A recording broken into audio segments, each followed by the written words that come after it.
pilih skala masa. Kita nak ambil masa mana? Tadi, kisah tadi tu, masa dia adalah tahun kesedihan. Skala tu, tahun kesedihan adalah selepas boykot sehinggalah nanti sebelum Nabi nak pergi ke Isra' Mi'raj. Tahu tak kan skala masa tu?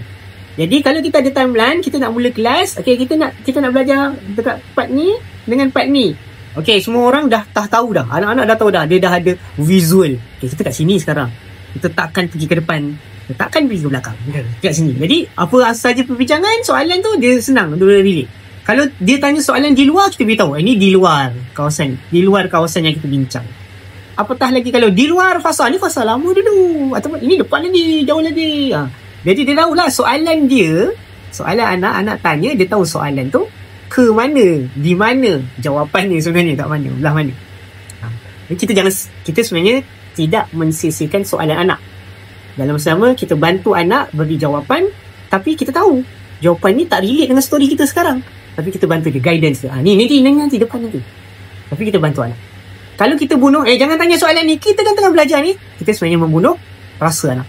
Kita tak tahu sebenarnya anak tu tanya, sebenarnya dia tengah relate dengan cerita hari ni sekarang. Dia tengah tanya, dia tengah relate.